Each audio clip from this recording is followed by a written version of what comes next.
Hey YouTube, it's Valerie with Money Mindset Coach, and I wanted to talk tonight about something that I don't think that I have seen a video on this, but it occurred to me this morning. I went to Facebook. I usually get up at 6 o'clock in the morning, and from 6 to 7, I kind of look at Facebook. I look at YouTube. I look at a few things before I get out of bed. I mean, I do get up and make coffee, but after that, I go get into bed again and look at kind of stuff and everything. So I hadn't gone to one of my Facebook pages called the Tightwad Gazette Frugal Facebook page, because some of you may be familiar with Amy Decision, who came out with the Tightwad Gazette. I really love her, and I think she started me on frugality all those years ago, like back in the 90s, I think was when it first started being something. And so anyway, I have this Facebook page that I go to, and one of the posts was obstacles to becoming frugal. And I thought, I hadn't really thought about that. But there can be obstacles. You can want to be frugal, but sometimes it's hard. And I have a total of 16 things that can be an obstacle to being frugal. So that is what I'm talking about today. Number one, and in this Facebook page, this was the biggest. Two things, actually. Husband, significant other, if you're living with somebody, and kids. And I got to tell you, that is why it's easy for me now to be frugal, because it's just me. I can run my house and be as frugal as I want to. But when my kids were growing up, when I had a husband that where I was the saver and he was the spender, it was very hard. It was almost an impossibility. And I did everything that I could to do things on my side. But yeah, if you are married to somebody or you're living with somebody and they are not frugal people and they don't want to be, it's gonna be hard. Definitely, it is going to be hard. So number one and number two, husband, significant other, kids. Number three, impulse control. Frugality is not being cheap. It's being intentional with how you spend your money. And when you're impulsive, that's not being intentional. That's just, oh, I see this, I want it, I'm buying it. I mean, Amazon is now that we have online shopping, it's like, oh my gosh, you don't even have to leave the house to make an impulse purchase. You can just get on Amazon and there's hundreds, if not thousands of things to buy, especially if you're looking for something particular. All you have to do is get on there and search. And I mean, yeah, there's a convenience in that, but there's also impulse buying. And I have done it. I have thought, oh yeah, they probably have that on Amazon. And I'll find it, and I end up buying it. It's click, click. That's all you need. It's hard. Definitely hard. Number four. Well, this kind of goes along with husbands and kids. It's other members of the household. Now, you can have you might be married to somebody who kind of wants to be frugal, thinks they are, but they might be set in their ways on certain things, like paper towel. I don't tend to use paper towels, but my son is living here right now, and he buys the paper towels. I'm not buying them. If he wants to use them, that's fine. But I'm not using them. I have rags. I have other things that I can use in place of them, and I will then do some laundry.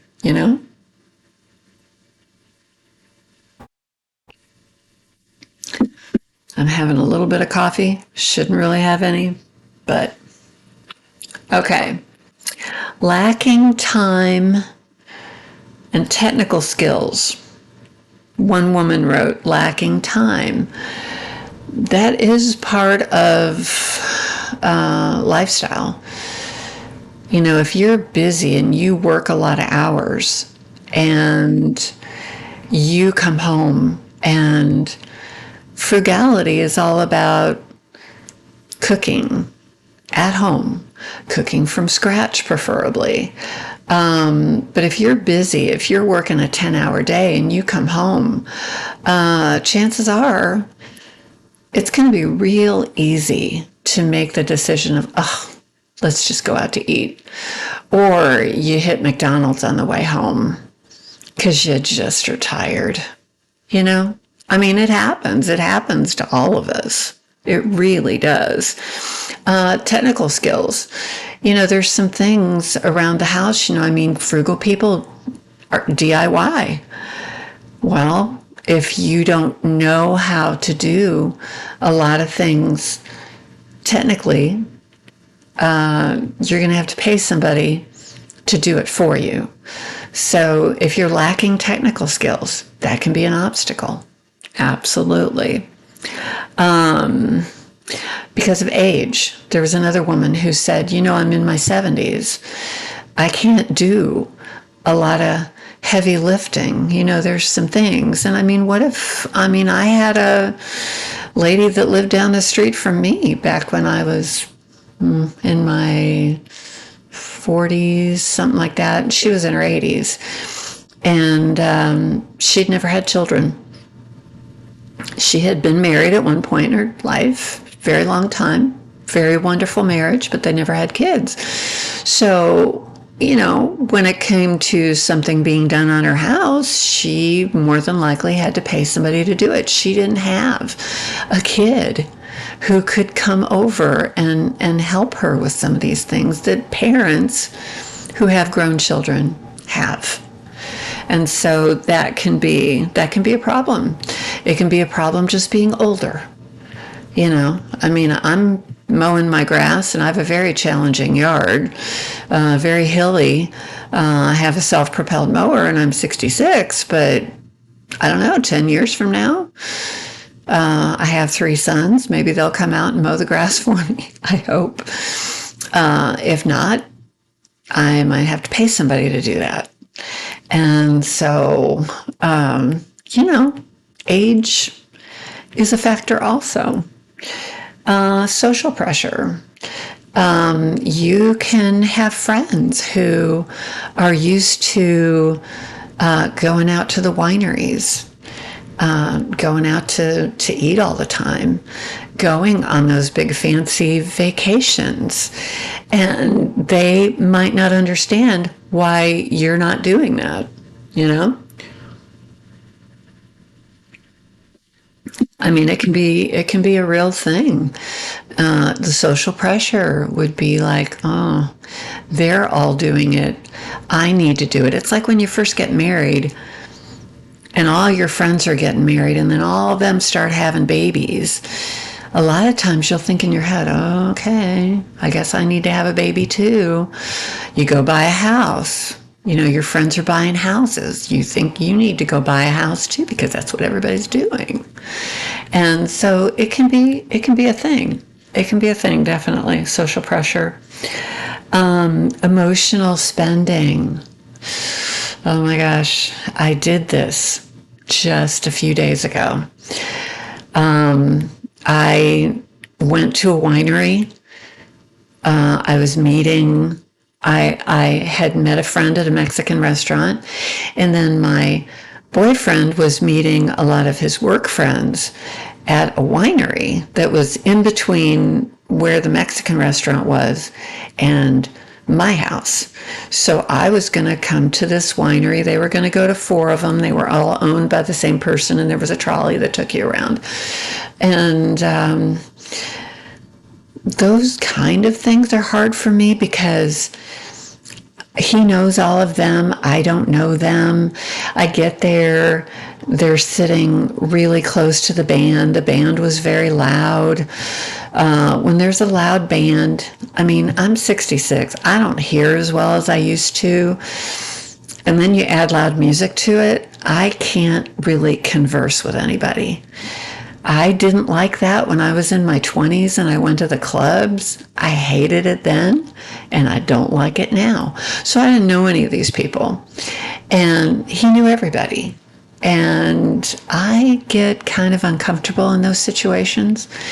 And then they were getting on the trolley to go to 3 other wineries, and I got in my car and went home. And I realize now that it was just the situation. It wasn't anything that my boyfriend did or didn't do. It was just the situation. I couldn't talk to anybody. I couldn't really get to know anybody. And I'm a talker. If you've watched any of my videos, I can sit here and I can talk for a long time. And for me to sit there and not have anybody to talk to, the music was blaring. I could have been on the other side of the winery and heard the band just fine. We were close. We were close. To put it in a nutshell, I wasn't having a good time. And I was kind of emotional about it. And he went off to the next winery with his work friends, and I went home. But I went home by way of a town that has pretty much everything. And I went to Goodwill. And this is one of the things I bought. It was an emotional purchase. I ended up buying 3 or 4 tops and 2 pairs of jeans. Cost me $29. So I wasn't spending a lot, not for what I got, but I emotionally spent, you know? That particular outing didn't go the way that I wanted it to. And so, yeah, I went and spent money. I knew I was doing it. It was retail therapy. And yeah, I did it. So I know what that's about. Lack of knowledge, number 9.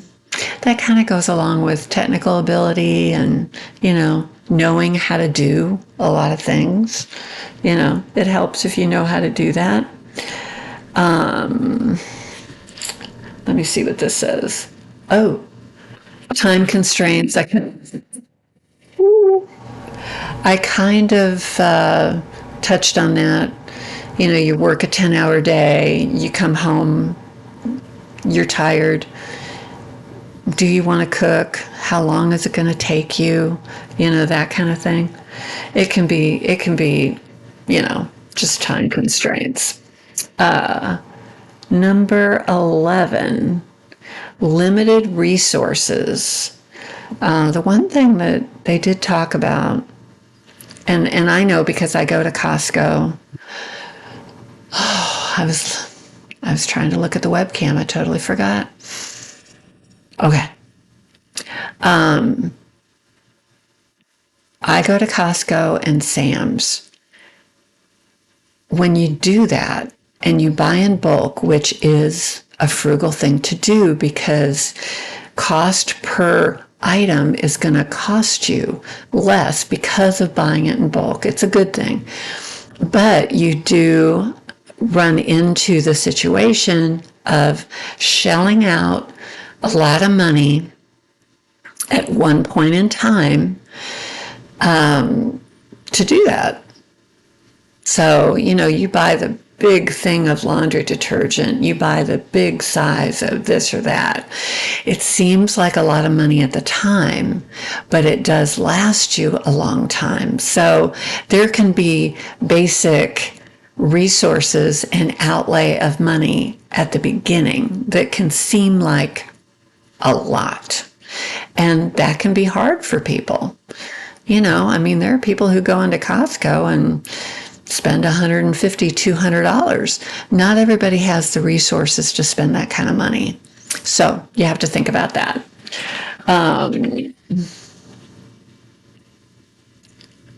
Oh, yeah. Habits and conditioning.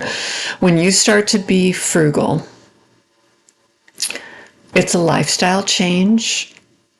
It's the way you've been doing things. You're not doing them quite like that anymore. You're changing how you do things. You're changing your mindset. Money mindset coach. Mm-hmm. You're changing the way that you think and the way that you do things. And it takes time to do that. You can be frugal in one area of your life and then realize that there are other ways to do it. And that's why these videos are good. I watch frugal videos all the time, and I have learned from them. And I'm hoping that people learn from me. We can all learn from each other. More frugal ways, more ways to be frugal. And just, keep working at it. Fear of missing out. Now, when I went to the winery the other day, didn't cost me anything. I was driving home. Yeah, it was a little bit different of how I would have driven, but I was still driving home. I was driving in the direction of my house. So I don't feel like I was going out of my way to go there because I was meeting my boyfriend there. He had already bought wine. I had just eaten, so I wasn't hungry. So I spent nothing. I spent no money at the winery. That's not normal. People usually go to wineries and they spend a lot of money. There was actually another winery that they went to that my boyfriend bought me a bottle of wine that was $50 because he knew that it had chocolate in it. It was really a cool, it was kind of a high alcohol content, which was a little bit more than I'm used to, but it was really good. And he bought this bottle of wine for me. Well, that didn't cost me anything either. But, going to a winery is going to cost you something. It will cost you. But this particular visit to the winery didn't cost me anything. The Mexican restaurant that I went to, I have lunch with this friend of mine once a month. Fabulous, fabulous food. And with tip and everything. Well, no, not with tip. It was like $19. And I had a margarita and everything. It was nice. But fear of missing out. You're going to have friends who call you and say, hey, we're all going to the winery. And you don't go. It's hard to say no. It's hard to not go. It's hard to miss time with friends like that. It really is. And I understand that. I totally understand that. Okay, this next one. I actually went to Chat GPT, which I've been going there lately. It's actually kind of fun. I actually like it. But I went there and I asked the question, obstacles to being frugal. And one of the ones that they listed, whoever Chat GPT is, they listed this next one, and I didn't agree with it. They said that an obstacle to being frugal would be that the perceived quality of what you're buying isn't good. So that makes it hard. because you think you're not buying as good a quality stuff. Well, they don't understand what frugality is. It's not being cheap. It's not being stingy. It is being,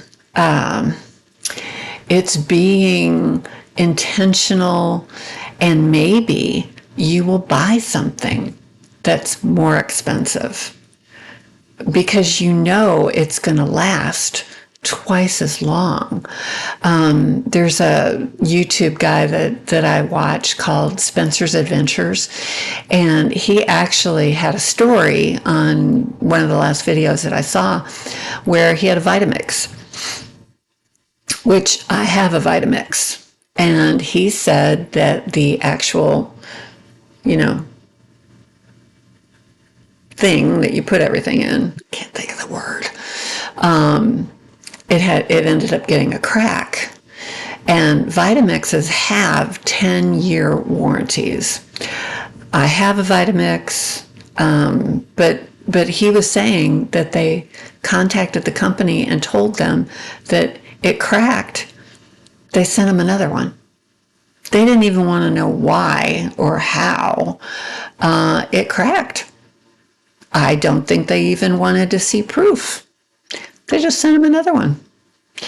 He was very impressed with the way that they handled it. Now, a Vitamix, the one that I bought at Costco, I think I paid $300. My mom and dad always had Vitamixes. They believed wholeheartedly in them.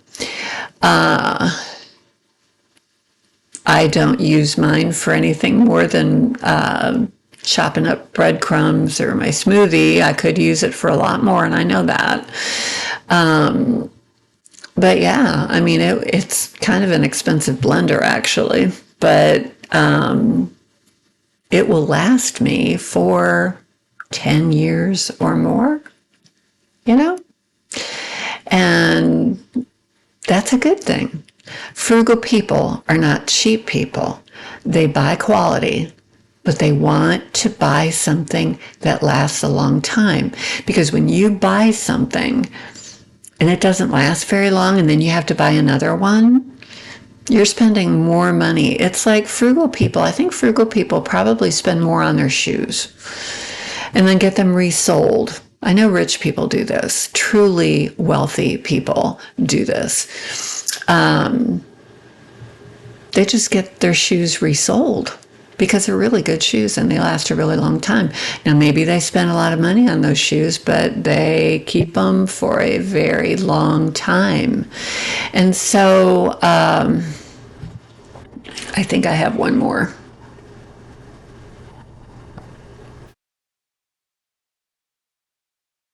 Oh, financed emergencies. No, I didn't agree with this one either. Frugal people are going to have an emergency fund. So basically, when an emergency comes up, they have money set aside for that. It is not going to derail their finances and their frugal way of doing things because they have something that comes up that costs quite a bit of money. Maybe your pet gets sick and you have a vet bill. That can add up quickly. You can hurt yourself at your house, go to the emergency room yourself, have a car repair that you didn't expect to have.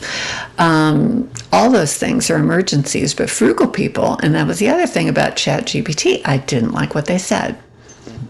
I didn't agree with this either.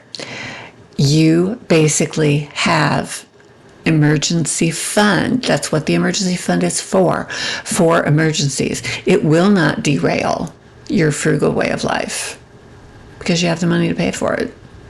You're not having to all of a sudden panic. How am I going to pay for it? You don't have to do that. Now, at the end of every video, I say, use it up, wear it out, make it do, or do without. And I am going to show you an example of making it do and wearing it out and using it up. I guess it's everything. Okay, this right here is a leather leash that I bought 25 years ago when I got my first lab. Her name was Livy. Her mother was a black lab, and we don't know what her dad was. She was mixed. But I took her to dog obedience, and this leash was what the teacher said to get. And she said, I know it's an expensive leash, $25. But she said it will last you forever, for the life of your dog, and longer than that, because I'm on my third lab now. But what I wanted to show you, okay, first of all, the leash, because I got it 25 years ago and it was $25, my cost per use of this leash is $1 a year. We've talked, I know, I know that, there's other Frugal channels that have talked about cost per use. And the more you use something, the more cost per use goes down. So using something is important because it costs you less and less and less cost per use as you use it. Okay, so we got that. Had it for 25 years. Just in the last month or so, the loop right here that would be the handle. One day I was walking my dog and it broke. You can see it broke. And I thought about it and I thought, okay, I'm like, I don't want to go pay another $25 for another leash. I can still use this one. What I do when I take her for a walk is I do this. There we go. I just wind it around. And that's how I do it. So if she pulls or something, which she has a habit of doing, I can still hold on to her. So this is an example of making it do. Using it up. I'm going to use it up. I'm not buying another one because there's no reason. So that, I'm ending my video with that because that is something I say every time. So, like I say, if this video has been of value to you, please like and subscribe, comment, share, whatever you would like to do. I post videos on Wednesdays and Sundays. Right now, during the month of September, I am doing Minimalist Monday, where I am getting rid of a lot of things. And by the time you see this video, I'll have posted another one and I'll have gotten rid of 91 more things. I am at 63 right now, so I still have more to do before I do that video. So, but I'm doing that on Mondays. So yeah, I do an extra one right now. But anyway, use it up, wear it out, make it do, or do without. Till next time, bye.